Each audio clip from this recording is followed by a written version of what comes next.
안녕하세요. 저는 딸기만두 딸입니다. 오늘 엄마가 읽을 책은 나대지 마라 슬픔아, 작가 전용호, 출판사 사과나무입니다. 낭독을 허락해 주신 출판사 선생님 고맙습니다. 듣고 계신 이모, 삼촌, 아빠 감사합니다. 구독, 좋아요 눌러주세요. 감기 조심하세요. 또 만나요.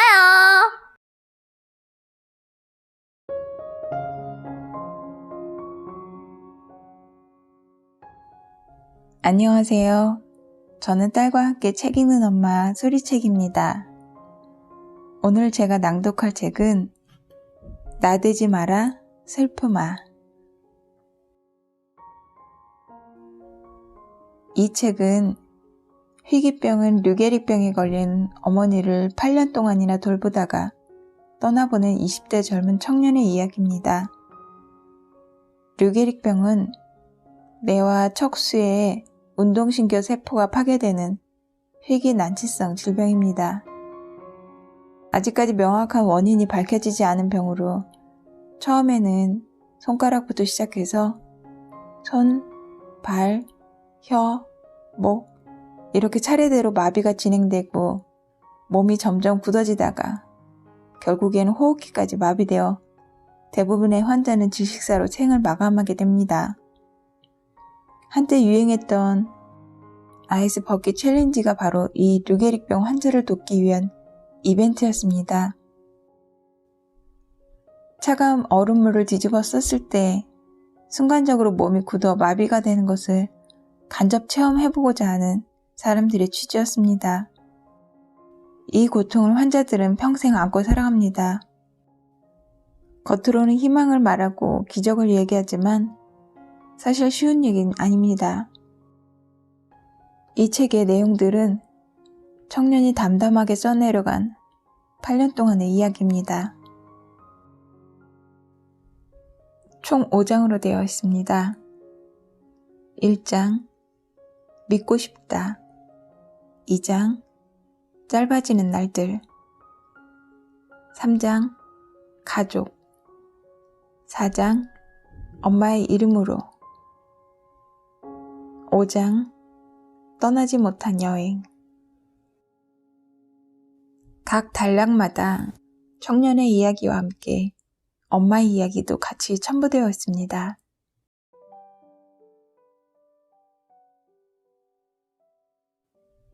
글을 시작하며 그리고 너는 내 안에 살아간다.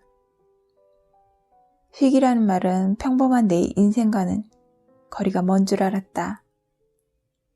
뉴스에서 나오는 일은 그저 미디어 속 세계이고 운 나쁜 사람들에게 일어나는 일이라고. 하지만 아니었다. 평생 고생만 했던 내 엄마가 류게릭병에 걸렸다. 그때부터 내 인생은 희귀해졌다. 류게릭병은 뇌와 척수에 있는 운동신경세포가 파괴되는 희귀 난치성 질환이다. 아직까지 명확한 원인이 밝혀지지 않았다. 이 병은 근육을 약해지게 만드는데 처음에는 손가락으로 시작해서 손, 발, 혀, 목, 결국에는 호흡까지 다다른다. 그래서 대부분의 환자들은 질식사로 생을 마감한다. 많은 사람들이 이 병에 대해 잘 모르고 있다. 그럼 나는 혹시 아이스 버킷 챌린지를 아냐고 묻는다. 연예인과 유명인들이 얼음물을 뒤집어 쓰는 행위. 차가움에 몸이 굳는 고통으로 류게릭병 환자들의 고통을 공감해보는 사회운동이었다. 얼음물로 몸이 굳는 건 잠시 잠깐이지만 류게릭병 환자들은 수년, 심지어 수십 년 동안 점점 굳어가는 몸을 견디며 살아가야 한다. 잠을 자다가 가위에 눌려 몸이 일시적으로 마비되어도 끔찍한데 루게일병을 견디는 엄마에게는 1분 1초가 고통의 나날이었을 것이다. 나의 20대의 모든 추억마다 엄마가 있었다. 아니, 전부라고 해야 맞겠다. 나의 20대는 엄마의 50대와 겹친다. 20살 때부터 28살까지 매일 엄마를 병간호했다. 8년이란 세월은 하루하루가 깊은 흉터로 남아 내 몸은 상처투성이가 되었다. 이제 그 자국들은 희미해졌지만 고통만큼은 선명히 기억하고 있다. 많은 아픔 속에 소박한 기쁨이 있었다. 엄마의 웃음을 볼 때 하루의 보람을 느꼈다. 그리고 엄마의 눈물을 볼 때 하루 종일 우울했다. 내가 두 발로 밖에 나가는 모습을 보고 엄마가 부러워할까 두려워 한참 동안 대문 밖을 나가지 않은 적이 있었다. 그리고 오랜만에 밖을 나갔을 때 집 앞에 있던 오래된 건물이 새 건물로 바뀐 걸 보고 그 자리에 주저앉아 한참을 울었다. 시간이 지날수록 희망을 등지고 천천히 포기를 배워 나갔다. 그 배움의 끝에 비로소 평온을 찾을 수 있었다. 이 책은 내 이야기이자 내 엄마의 이야기이다. 정말 많은 일이 있었고 그 중에 꼭 하고 싶은 이야기를 썼다. 이 책을 읽은 독자가 책에 없는 이야기를 내게 묻는 날이 왔으면 좋겠다. 내 엄마가 살아있었다는 걸 좀 더 많은 사람들이 알아줬으면 좋겠다. 엄마는 어릴 적부터 글쓰기를 꿈꿨고 남들에게 보여주길 원했다. 그게 내가 이 책을 쓴 목적이다.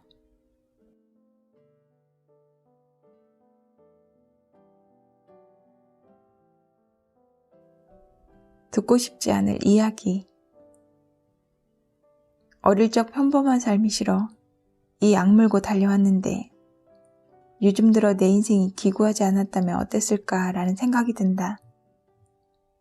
정말 그랬다면 지금과는 다르겠지. 세상이야 한 알의 미랄조차 바뀌지 않겠지만 모래먼지보다 작은 내 가족의 인생살이는 몰라보게 변해 있을 거다.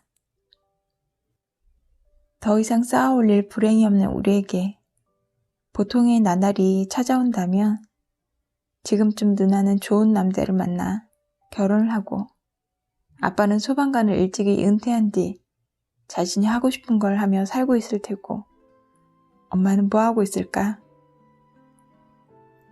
안방에 누워 있을까? 마루에 앉아 있을까? 밖에서 걸어 다니고 있을까? 우연히 만난 타인과 대화를 하고 있진 않을까? 상상이 안 된다. 아무리 노력해도 머리를 쥐어짜도 엄마의 그런 모습들이 떠오르지 않는다.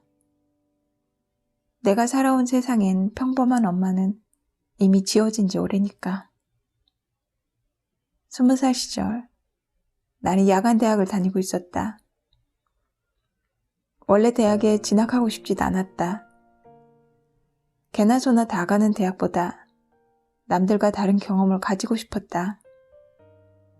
해외를 나가 갈망하던 자유를 향해 살길 원했다. 하지만 부모님은 원치 않았다. 부모님은 학벌에 대한 한이 있었다. 젊었을 때 대학을 못 가서 차별받은 서름 때문에 너라도 대학을 꼭 갔으면 좋겠다고 부탁했다. 나는 그 말을 거절할 수 없었다. 미래를 그렸던 도화지를 잠시 접었다. 대신 집 근처의 대학에 입학했다. 정말 바쁘게 살았다. 낮에는 콜센터에서 일을 하고 저녁엔 야간 대학에 다녔다. 주말에는 유명 빵집에서 아르바이트를 했다. 그러다 남들과 다른 경험을 하고 싶어 학생회 임원을 했다. 빵집에서는 매니저 제의를 받았다. 다른 아르바이트생들보다 한참 나이가 어렸는데 열심히 살았다. 비범해지기 위해. 그 당시 내 가족은 순탄한 길을 걷고 있었다. 집에서 항상 문제를 일으키던 누나는 대학교 기숙사 생활을 시작하면서 더 이상 연쇄 사건을 일으키지 않았다. 아빠는 대부분의 여가 시간을 밖에서 보냈다. 보통의 가장이라면 걱정이 되겠지만 아빠는 어디를 가도 모범적인 사람이라 안심이 됐다. 반면에 엄마는 집 안에만 있었다. 가끔 식사를 차려주거나 드라마 보는 시간을 제외하곤 하루 종일 미싱 일을 했다. 그 외에는 없었다. 엄마의 삶은 그게 다였다. 어느 날 저녁 늦게 집에 와보니 엄마가 보이지 않았다. 이상했다. 항상 안방에서 미싱을 돌리거나 마루에 누워 드라마를 보고 있을 텐데 집순이인 엄마가 안 보이니 의아했다. 장을 보러 갔거나 동네 아줌마들끼리 모였나 보지. 크게 신경 쓰지 않고 내 할 일을 하며 엄마를 기다렸다. 가끔가다 시계를 봤다. 파란 하늘이 붉은 노을이 되고 어느덧 내 마음과 같은 새까만 밤이 되었다. 하지만 엄마는 집에 오지 않았다. 고등학교 때 산 벽시계에 초침이 없다는 걸 이제 알았다. 엄마에게 전화를 걸었다. 고요한 기계의 송신음이 일정한 패턴으로 응답했다. 다시 전화를 걸었다. 저교한 공기 속에 엄마의 목소리를 찾아 헤매다 음성 사서함에 도착했다. 엄마가 받을 때까지 전화를 걸었다. 9번째에 겨우 받았다. 여보세요? 아무 말도 없다. 수화기에는 거칠어진 숨소리와 구겨 넣은 신음만이 들려왔다. 엄마 어디야? 어디냐고. 그제 엄마는 대답했다. 그냥 집 근처에 있으니까 신경 쓰지 말라며 급하게 전화를 끊었다. 그때는 그냥 그런가 싶었다. 누구나 비밀 하나 정도는 가지고 있으니까. 아무리 가족이라도 그 정도는 지켜줘야 하니까. 하지만 그날 이후 엄마가 집에 없는 날이 많아졌다. 나의 의구심은 커져만 갔다. 모두가 잠든 밤, 잠에서 깬 나는 화장실에 가고 있었다. 안방에서 작은 대화 소리가 들렸다. 발걸음을 멈췄다. 이 시간에 무슨 대화를 하길래 안 자고 있을까? 안방문 벌어진 작은 틈 사이로 내 눈과 귀를 갖다 댔다. 아빠와 엄마가 있었다. 그리고 둘 사이에 엄마가 왜 집을 비우는지에 대한 이유가 있었다. 엄마가 떨리는 목소리로 말했다. 오른손에 힘이 빠지고 있다고. 모를 병에 걸린 것 같다고. 아빠에게 어떻게 해야 하냐며 바닥에 주저앉았다. 어린 소녀처럼 두 손으로 얼굴을 푹 감싼 채 울음을 터뜨렸다. 살면서 처음으로 엄마가 우는 걸 봤다. 엄마는 병을 찾아다니느라 집을 비우고 있었다. 하루 종일 병원이란 병원은 다 찾아가 내 안에 있는 병의 이름 좀 가르쳐달라고 헤매고 있었다. 나는 안방문을 열고 엄마에게 달려가고 싶었다. 엄마를 안아주며 위로해주고 싶었다. 괜찮아, 걱정 마. 우리가 있잖아. 하지만 엄마가 나에게 직접 말해주기 전까진 모른 척 하기로 했다. 엄마에게 있어서 나는 기댈 수 있는 나무가 아니었다. 이제 꽃봉오리가 피기 시작한 프리지아라는 여린 꽃에 불과했다.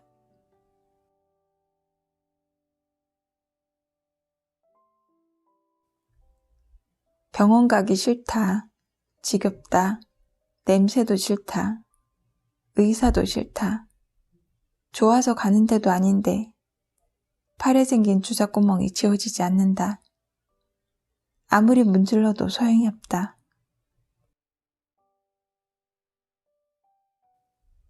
삼킬 수 없는 응어리. 다음 날 수많은 경쟁자들을 뚫고 고생해서 들어간 학생회를 그만뒀다. 곧 있으면 매니저로 승진시켜준다던 유명 빵집 일도 그만두기로 했다. 양손에 아무것도 없는 허공을 움켜쥐고 집으로 돌아왔다. 여전히 엄마는 집에서 보이지 않았다. 나는 아무 말 없이 집안 살림을 시작했다. 설거지, 빨래, 청소 같은 일을 내가 언제 했던가. 생각해보니 매년 딱 2번씩 했었다. 5월 8일 어버이날과 8월 1일 엄마의 생일날. 이제 그걸 매일 해야 한다고 생각하니까 여간 귀찮을 수가 없다. 학생회실이나 빵집에서 일할 때는 이런 감정이 들지 않았는데 그것들은 대가가 돌아왔다. 돈과 명예라는 보이는 결정체로 그에 반해 집안일은 그러지 않았다. 돌아오는 것은 아무것도 없었다. 집안일 중 가장 하기 싫었던 건 화장실 휴지통 비우기였다. 평생을 아무 생각 없이 휴지를 버렸었다. 이렇게 더러운 걸 어떻게 매번 치우지? 엄마는 했다. 항상 단 한 번의 불평 없이. 내가 집안일을 하면서 엄마가 가장 기뻐했던 순간도 화장실 휴지통이 비워졌을 때다. 그때 집안일을 하면서 처음으로 대가를 얻었다. 그건 학생이나 빵집에서 절대 얻을 수 없을 보이지 않는 비결정체였다. 시간이 지날수록 엄마의 외출은 더욱 잦아졌고 집에는 흰 종이들이 산처럼 쌓여갔다. 아무도 없을 때 몰래 봤다. 수많은 병원에서 받은 진단 결과였다. 병명란에는 모르거나 알 수 없다는 내용들 뿐이었다. 병을 알아야 어떻게 치료를 하든 할 텐데 엄마는 누구에게도 같이 가자고 말하지 못한 채 홀로 병을 찾아다녔다. 불안한 마음을 곱씹으며 아무도 엄마의 곁에 없을 때 두려움과 외로움만이 엄마의 곁을 지켜줬다. 시간이 어느 정도 지나자 엄마는 나에게 할 말이 있다며 안방으로 불렀다. 그리고 말했다. 병이 있다고. 병명은 진동증후군인 것 같다고. 미싱이 일할 때 진동으로 생긴 직업병일 수 있다고 하지만 잘하면, 아니 어쩌면 희귀병인 근위축성 측색 경화증이라는 난생 처음 듣는 병일 수도 있다고 했다. 만약 후자의 병이라면 2년 안에 죽는다고 아무렇지도 않게 말했다. 마치 형장에서 자신이 매달린 십자가를 높이 들어달라는 잔다르크처럼. 엄마는 아빠에게 연약한 여자이지만 나에게는 강인한 엄마로 보이고 싶어 했다.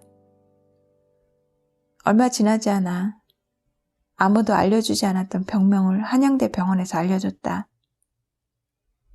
진동증후군이 아니었다. 살면서 2번째로 듣는 근위축성 측색 경화증이었다. 이 병의 또 다른 이름은 류게릭병이다. 엄마가 류게릭병에 걸렸다. 하지만 이상하게도 슬프거나 괴롭다고 느껴지지 않았다. 엄마가 나에게 보여준 담담했던 모습처럼 나 또한 덤덤했다. 머리로는 받아들였지만 마음으로는 거부하고 있었다. 하나님이 나를 시험하신다. 나는 변하지 않는다. 변하고 싶지도 않다. 그저 살고 싶다.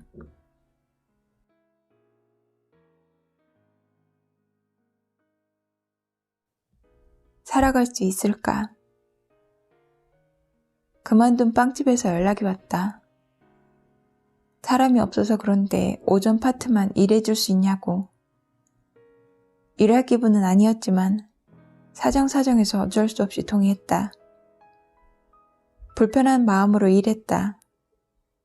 빵들을 포장하고 손님들에게 팔았다. 빵집에서 있으면서 다시 내 삶이 정상적으로 돌아온 것 같았다. 점심시간이 되고 잠시 화장실에 갔다. 그때 같은 학교의 형에게 전화가 왔다. 네, 형. 무슨 일이세요? 선배는 요즘 내가 이상해 보인다고 걱정이 돼서 연락한 거라고 했다. 나는 길쭉하게 자르려는 코를 짓누르며 별일 없다고 말했다. 하지만 말로는 거짓말을 할 수 있어도 목소리로는 속일 수가 없었나 보다. 형은 화를 냈다. 거짓말하지 말라며 꼬치꼬치 캐물었다. 결국 나는 내 안에 응어리를 꺼냈다.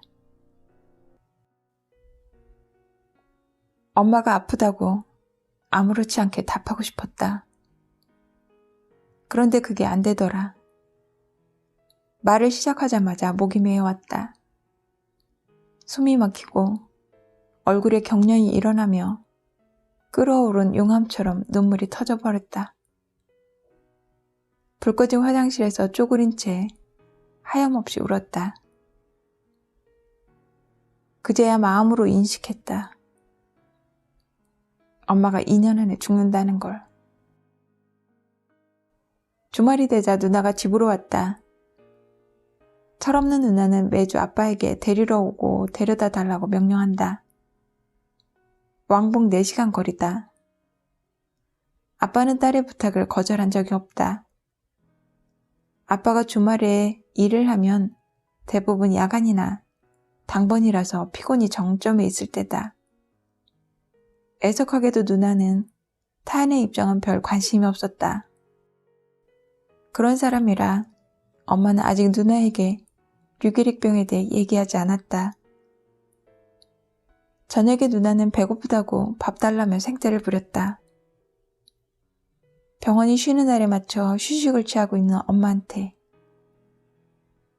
내가 나서서 누나에게 라면을 끓여줬다. 개걸스럽게 먹는 누나의 모습을 멍하니 바라봤다.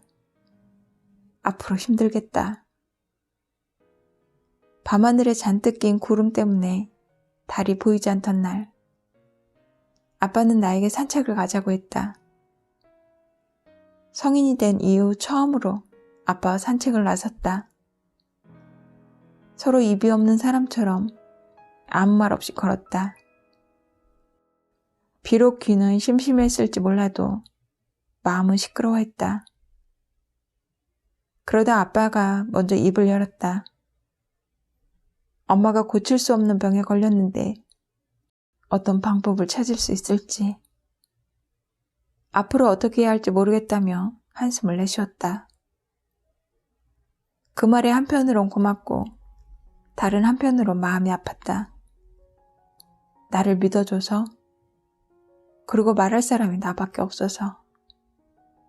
나는 아빠에게 말했다. 전 재산을 털어서라도 해줘요. 나는 집안이 거덜나도 상관없어요. 엄마가 좋아하는 개떡이나 사서 집에 가요. 아빠는 말없이 고개를 끄덕였다. 집에 돌아오니 엄마는 창고에 매달린 십자가 아래에서 기도하고 있었다. 간절하게 눈물을 쏟아내며. 나는 종교가 없지만 그날 밤 믿지도 않은 신에게 빌었다. 오늘은 하기 싫다. 감정을 말로 다 할 수 있겠나. 알아듣지도 못하는데. 다만 하나님께 속삭일 뿐.